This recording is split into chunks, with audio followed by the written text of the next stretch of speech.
Karibu miaka 110 iliyopita, katika viwanda vya mji mdogo wa Papenburg nchini Ujerumani, ilizaliwa meli ambayo hakuna aliyedhani ingeendelea kuishi hadi karne nyingine.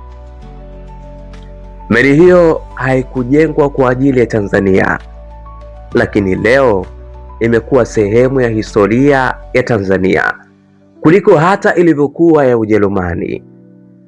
Hii ndiyo simulizi ya MV Liemba, meli iliyozama, ikafufuliwa na ikaendelea kuandika historia isiyoisha kwenye ulimwengu wa historia za Tanzania. MV Liemba imeitwa Liemba kutokana na jina la eneo la wenyeji wa kabila la Wafipa lililotumiwa zamani kumaanisha sehemu ya kusini ya ziwa Tanganyika. Historia ya meli hii inaanza zamani, kipindi cha utawala wa Ujerumani, kipindi ambacho Wajerumani walipokuwa wakitawala Tanganyika. Meli hii ilifika Tanganyika katika namna iliyoandika historia za ulimwengu.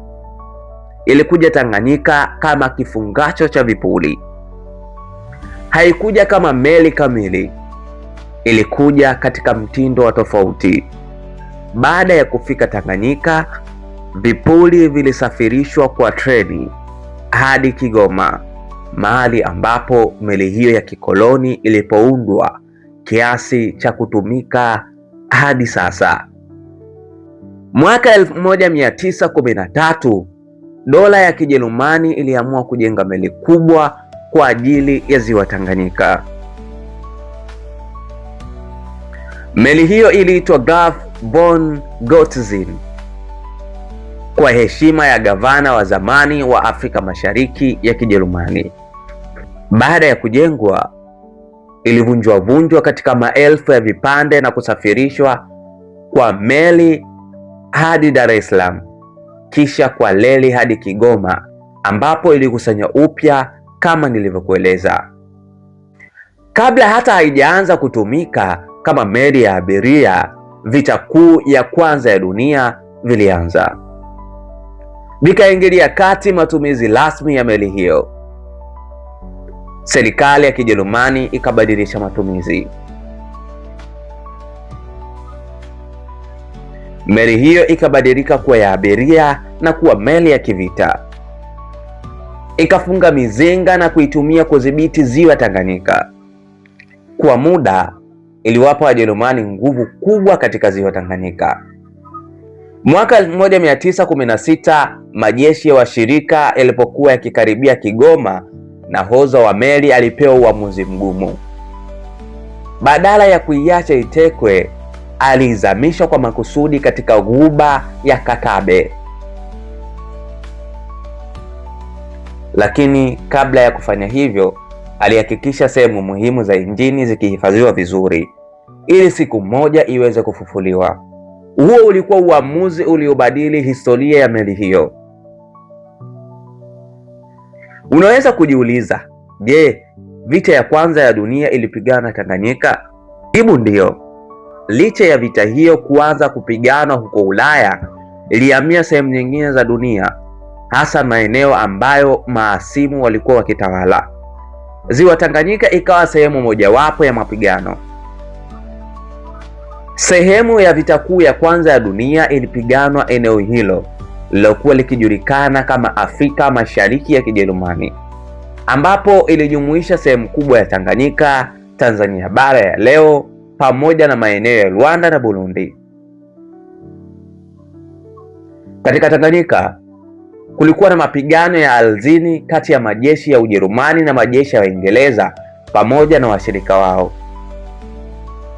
Kulikuwa pia na mapigano katika ziwa Tanganyika, ambapo meli ya Graf von Gottzin ambayo kwa sasa ilijulikana kama MV Liemba ilitumika na Wajerumani kusafirisha askari na vifaa. Kwa nini Wajerumani hawakuichukua MV Liemba walipoondoka Tanganyika? Mwaka 1918 milio ya vita kuu ya kwanza ya dunia ilitulia.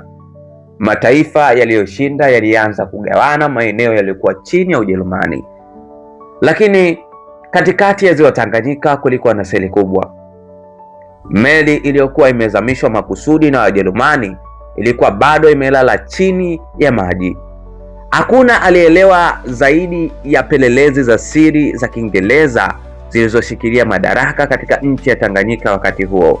Baada ya Wajerumani kushindwa katika vita, Ujerumani ilipoteza makoloni yake yote ikiwemo Tanganyika.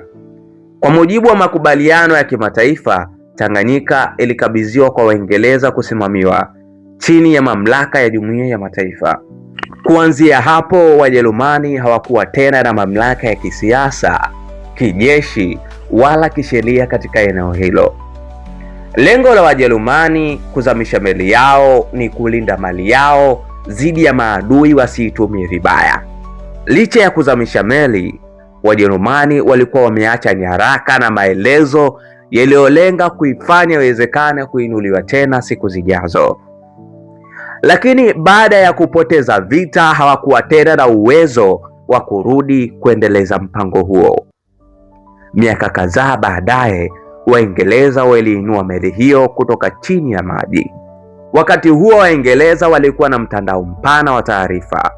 Walipokea habari kutoka kwa wapelelezi, wafanyabiashara, wamisionari na watu waliokuwa wakisafiri ndani ya Afrika Mashariki. Taarifa hizo zilionyesha wazi kwamba Wajerumani walikuwa wamejenga nguvu kubwa katika ziwa Tanganyika kupitia meli yao. Kwa Waingereza, hili lilikuwa tishio ambalo halikupaswa kupuuzwa. Baada ya kuthibitisha taarifa hizo, Waingereza waliandaa operation maalum. Walileta boti ndogo ya kivita kutoka mbali na kuzisafirisha kwa reli na barabara hadi ziwa Tanganyika. Lengo lilikuwa ni moja tu: kuvunja nguvu za Wajerumani katika ziwa hilo na kuondoa faida yao ya kijeshi. Kuhusu mpango wa kuifufua MV Liemba, Waingereza walihitaji miezi kadhaa kupanga operation. Walisafirisha boti mbili ndogo za kivita kutoka United Kingdom hadi Afrika, kisha kwa reli na njia za nchi kavu hadi kufikia kwenye ziwa Tanganyika. Operesheni hiyo ilikamilika mwisho wa mwaka 1915. Operesheni ya kuifufua meli ilichukua muda kidogo. Hadi kufikia kukabiliana na meli hiyo kulichukua takribani mwaka mmoja, huku maandalizi ya safari yenyewe vikichukua miezi kadhaa. Hiyo ndiyo sababu ya operesheni hiyo imechukuliwa kuwa moja ya kampeni za kijeshi zilizokuwa na changamoto kubwa za usafirishaji katika vita kuu ya kwanza ya dunia. Hakuna rekodi za kihistoria zinazoonyesha kuwa Ujerumani ilitoa tamko rasmi baada ya Waingereza kufufua meli hiyo. Kufikia wakati huo, Tanganyika ilikuwa tayari chini ya utawala wa Waingereza na Graf von Goetzen ilikuwa imeanza sura mpya ya historia yake kama MV Liemba. Waingereza waliifufua meli hiyo kwa sababu ilikuwa na thamani kubwa kiuchumi na kimkakati, si kwa ajili ya vita pekee. Sababu kuu zilikuwa usafiri. Ziwa Tanganyika ni ziwa kubwa sana, na wakati huo barabara zilikuwa ni chache. Meli hiyo ilikuwa njia muhimu ya usafiri wa watu na mizigo. Biashara. Waingereza walihitaji kuendeleza biashara katika miji na bandari zilizozunguka ziwa, hivyo walihitaji meli kubwa na imara. Kupunguza gharama, kujenga meli mpya kungekuwa ghali na kungechukua muda mrefu. Kwa kuwa Graf von Goetzen ilikuwa bado inaweza kuokolewa, waliamua kuikarabati badala ya kwanza kutoka sifuri. Utawala. Baada ya Tanganyika kuwa chini ya usimamizi wa Uingereza, walihitaji njia ya kuunganisha maeneo mbalimbali na kurahisisha usafiri wa maafisa, bidhaa na huduma. Baada ya utawala wa Uingereza kutamatika na Tanganyika kujipatia uhuru wake, MV Liemba iliachwa. Waingereza hawakuiacha MV Liemba kwa makusudi kama kitu cha kuachwa.